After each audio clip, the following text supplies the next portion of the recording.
आप देख रहे हैं दिल्ली अप टू डेट।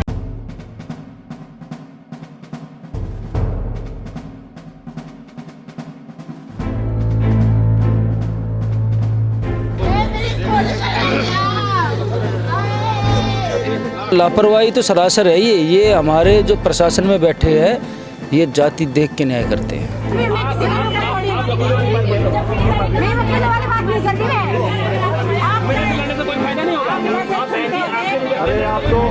अगर बड़े आदमी की लड़की होती ना तो पूरा ऊपर से लेकर नीचे तक प्रशासन लग जाता बेटी को ढूंढने के लिए।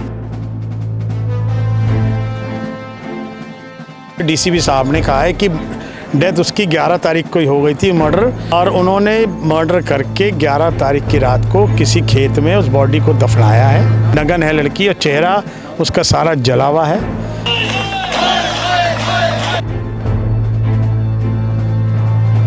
नमस्कार, दिल्ली अप टू डेट में आपका बहुत बहुत स्वागत है। मैं हूं आपके साथ अर्पित दुबे। देश की राजधानी दिल्ली में महिलाओं के प्रति आपराधिक मामले तेज़ी से बढ़ रहे हैं। एक तरफ तो भारत सरकार बेटी पढ़ाओ बेटी बचाओ का नारा देती है, वहीं दूसरी तरफ दिल्ली की केजरीवाल सरकार इस दिल्ली को लंदन और पेरिस बनाना चाहती है। वहीं दूसरी तरफ दिल्ली के अंदर महिलाओं के प्रति आपराधिक मामले कम होने का नाम नहीं ले रहे हैं। इस वक्त हम मौजूद हैं दिल्ली के जाफरपुर कला में, जहां से एक सनसनीखेज दिल दहला देने वाला मामला निकलकर सामने आ रहा है। आपको बता दें कि 11 तारीख की रात को संगीता अपने दोस्त मोहित के साथ एक गाने की शूटिंग करने के लिए निकलती है, जहां पर 2 दिन बाद जब उसके फ़ोन नहीं मिल पाता, यानी फ़ोन स्विच ऑफ आता है, तो माँ बाप घबराकर 14 तारीख की रात को संगीता की मिसिंग फाइल कंप्लेन करते हैं पुलिस थाने में। उसके बाद 22 तारीख को संगीता का शव बरामद होता है, जिसमें पूरी बॉडी में, आपको हम बता दें कि पूरी बॉडी में कई जगह चोटें आई हैं, जिससे ये साफ तौर पर जाहिर होता है कि संगीता के साथ मारपीट की गई है। साथ ही साथ हम आपको ये बता दें कि परिवार वालों ने ये बोला है कि पुलिस वालों ने काफ़ी लापरवाही बरती है, क्योंकि उन्होंने 14 तारीख को मिसिंग कंप्लेंट दर्ज कराई थी और 22 तारीख को जो है संगीता का शव बरामद हुआ था। अब सबसे बड़ी बात यहाँ पर ये निकल के आ रही है कि पुलिस वालों ने इस मामले में आखिर क्यों ढील छोड़ी। आपको हम ये भी बता दें कि परिवार वालों ने विरोध जताने के लिए संगीता का शव करीब 1 दिन तक थाने के बाहर रखा था। अभी हमें प्राप्त जानकारी के अनुसार हमें ये पता चला है कि भीम आर्मी और संगीता के परिवार वालों से डीसीपी ने बातचीत करी। एक लंबी मीटिंग चली है, करीब 4 घंटे की लंबी मीटिंग चली है, जिसमें डीसीपी ने ये फैसला लिया है कि आईओ को उन्होंने सस्पेंड कर दिया है, और साथ ही साथ जो बड़े बड़े अधिकारी हैं उनके ऊपर भी लाइन हाजिर किया गया है। इस वक्त हमारे साथ संगीता की बहन मौजूद हैं। दीदी, 11 तारीख की रात जब संगीता गाने की शूटिंग के लिए गई थी, तो क्या आपको पूरे मामले के बारे में मतलब वो किस चीज़ के लिए बाहर जा रही हैं आपको बता के गई थी? हाँ, घर पे बता के गई थी कि मैं सॉन्ग करने के लिए जा रही हूँ और मैं कल आ जाऊँगी, और मैं मोहित के साथ जा रही हूँ। उसने मोबाइल नंबर भी घर पे दिया था, तो बस यही है कि मैं कल आ जाऊँगी ये घर पे। मोहित को आप लोग कैसे जानते हैं? नहीं, हम नहीं जानते उसको। मोहित को संगीता जानती थी? नहीं, संगीता भी नहीं जानती थी। उसने वो दूसरी मुलाकात में उसने मेरी दीदी को मार दिया। मतलब मुझे ये नहीं पता कि मेरी दीदी का और मोहित का मतलब 4-5 दिन पहले कांटेक्ट हो क्या हुआ है, लेकिन मुझे इतना पता है कि 9 तारीख को मोहित मेरी दीदी से मिला था, और मेरी दीदी किसी और अदर लड़का है जो सिविल डिफेंस में सर्विस करता है, उस लड़के के साथ वहाँ पे गई थी मोहित से मिलने अपने काम के सिलसिले में कि मैं रिकॉर्डिंग कर लूँगी। लेकिन मोहित ने देखा कि भैया अकेली नहीं है, इसके साथ कोई हो रहा है, तो उसने अपनी मंशा को बदल के मेरी दीदी को बेरी तक लेके गया। फिर वहाँ पे उसने ये देखा कि भाई इसके साथ तो लड़का है, मैं इसको कैसे मार पाऊँगा, इसको कैसे कुछ खिला पिला पाऊँगा। तो बोला कि खुद फ़ोन करके बोलता है कि जिस बंदे के साथ हमें काम करना है उस बंदे का एक्सीडेंट हो गया है, और अब है ना, हाँ हम अगली बार आएंगे। तो वापस आ गए। उस दिन मेरी दीदी को छोड़ दिया। 2 दिन बाद उसने मेरी दीदी को फिर जंगल में फंसा लिया। जब आप लोग ने थाने में गए, आप लोग केस रजिस्टर करने के लिए, तो पुलिस वालों ने क्या लापरवाही करी थी? प्रशासन सुनाई करती, पहली बात बॉडी का ये हाल नहीं होता। अगर वो सुनाई करती तो लड़की आज हमारे पास होती, बिल्कुल जिंदा होती ना, ये हालत नहीं होती। ये लापरवाही सिर्फ प्रशासन की है। आपने मिसिंग कंप्लेन कितनी तारीख को दर्ज कराई थी संगीता की? 14 तारीख को हमारी मिसिंग कंप्लेंट दर्ज हुई थी, और लेकिन जो मेरी दीदी के ऊपर जो आरोप लगाए जा रहे हैं, ये यहाँ के जो SHO हैं, जाफरपुर थाने के SHO कुलदीप और मतलब कुलदीप और जो ये हैं इन्होंने पैसे खा के मेरी दीदी को मरवाया है और खुद पल्ला झाड़ने के लिए भाई हमें कुछ मतलब आगे कोई कार्रवाई ना हो इस केस में, तो इस वजह से मेरी दीदी के ऊपर मरी हुई के ऊपर मतलब इल्ज़ाम लगा रहे हैं। इनके पास ऐसा कोई प्रूफ है जो मतलब ये बोल दे कि मेरी दीदी ऐसे ऐसे कुछ था? कोई प्रूफ नहीं इनके पास। मेरी दीदी ऐसी नहीं थी और अगर मरी हुई के ऊपर ऐसे आरोप लगा रहे हैं तो इनकी भी मरेगी जब इनके ऊपर भी लग जाएंगे, बहुत जल्दी लग जाएंगे। जिस वक्त 14 तारीख की रात जब आप मिसिंग कंप्लेंट दर्ज कराने गए थे तो क्या आपके साथ पुलिस वालों ने बदसलूकी करी या उसके बाद किस तरह की लापरवाही पुलिस वालों ने बरती थी? लापरवाही तो यही बदसलूकी कि हम बता रहे हैं कि मेरी दीदी इसके साथ गई है, ये बोल के गई है, तो हमसे ही पूछताछ कर रहे हैं हमारी फैमिली वालों से। हम बोल रहे हैं कि भाई इस तरीके से लिखो, हम जिस तरीके से बोल रहे थे उस तरीके से उन्होंने नहीं लिखा।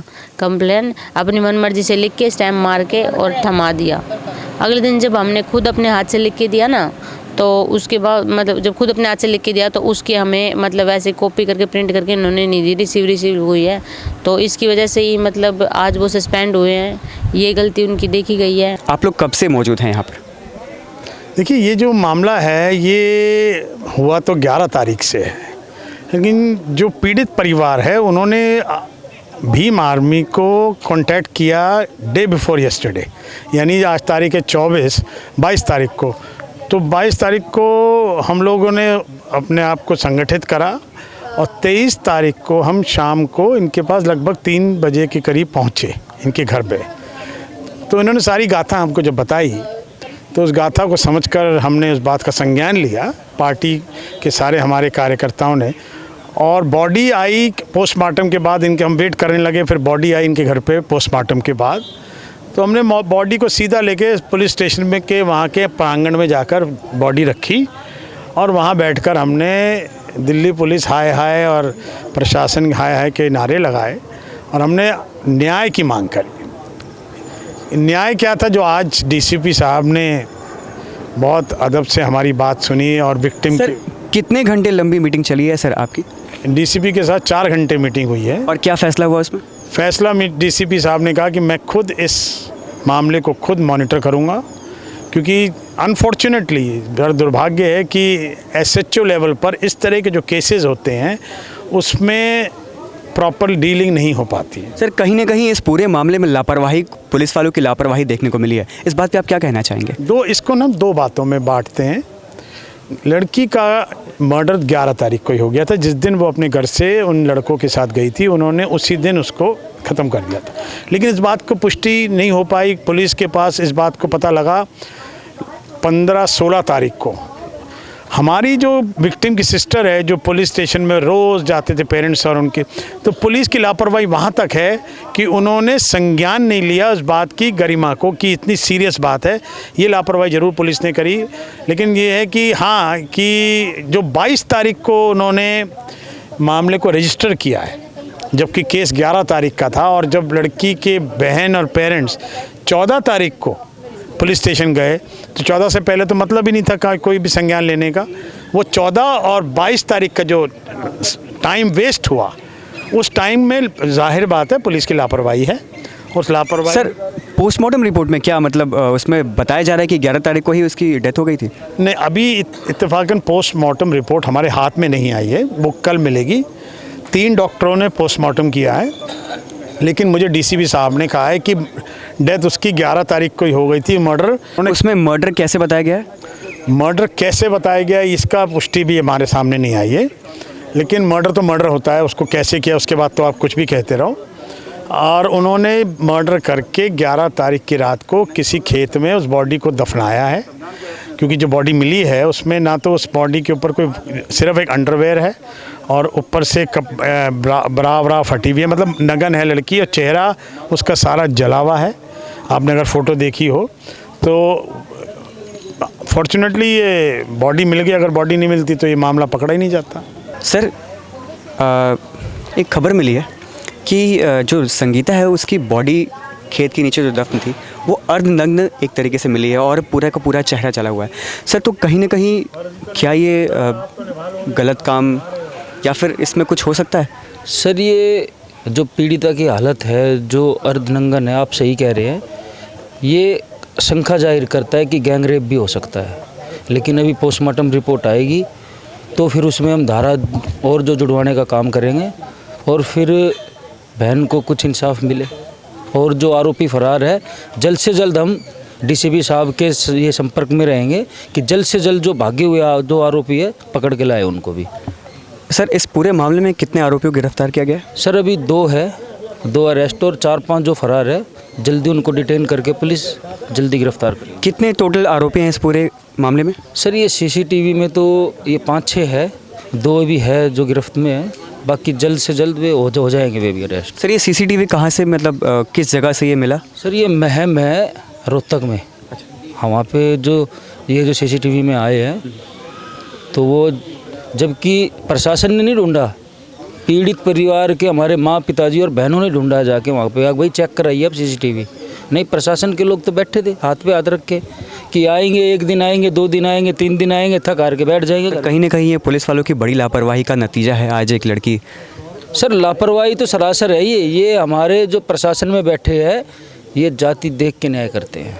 सर, अगर आपको यहाँ पर न्याय नहीं मिलता है तो आप कहाँ तक जाने वाले हैं न्याय के लिए? सर भाई, ये तो हमने कल ही कह दिया था, पूरी रात हम बैठे थे थाने में लड़की के शव को लेके। अगर न्याय नहीं मिलेगा तो भीम आर्मी का झंडा डंडा मजबूत है, दिल्ली के साथ साथ भारत को बंद करने की ताकत रखते हैं हम। और ये डीसीपी साहब को मैसेज गया तो डीसीपी साहब खुद आए आज। डीसीपी साहब ने आईओ को, हाँ, 3 आदमी को आज सस्पेंड किया है, 2 का भी नंबर आ जाएगा उनका भी। सर, कहीं ना कहीं संगीता अपने पूरे परिवार में इकलौती लड़की थी जो कमाने वाली थी, पूरा का पूरा परिवार अनाथ हो गया है इस वक्त, क्या कहेंगे सर इस बात पे? सर, ये दुख की बात है, लेकिन ये हमने ये मांग की है प्रशासन से, कुछ कंपनसेशन जो मिले, जल्द से जल्द परिवार की आर्थिक मदद हो और एक नौकरी जो परिवार को मिले, क्योंकि वही एक थी जो रोज़गार था उसका, बस और कुछ नहीं। छोटी छोटी बहनें और 5 बहनें हैं और एक भाई है छोटा, तो रीढ़ की हड्डी तोड़ दी उन्होंने तो। कहीं ना कहीं देखा जाए तो इस पूरे मामले में पुलिस प्रशासन जो है वो सबसे बड़ी लापरवाही करती हुई नज़र आ रही है। और यहाँ सबसे बड़ा सवाल ये उठता है कि इस दिल्ली के अंदर महिलाओं के प्रति इतने आपराधिक मामले क्यों बढ़ते नज़र आ रहे हैं और पुलिस प्रशासन इन अपराधियों के ऊपर क्यों नहीं एक्शन ले रही है। अगर आप इन परिवार वालों की मदद करना चाहते हैं तो इस वीडियो को ज़्यादा से ज़्यादा शेयर करिए, ताकि पुलिस प्रशासन भी जागे और अपराधियों के प्रति शिकंजा कसे। और आपको एक और हम बात बता दें कि डीसीपी ने इस मामले पर साफ तौर पर एक्शन लेते हुए आईओ को सस्पेंड कर दिया है, 3 और आला अधिकारियों को लाइन हाजिर की है। इसी तरह अपडेट रहने के लिए देखते रहिए Delhi up to date. Bureau report, Delhi up to date.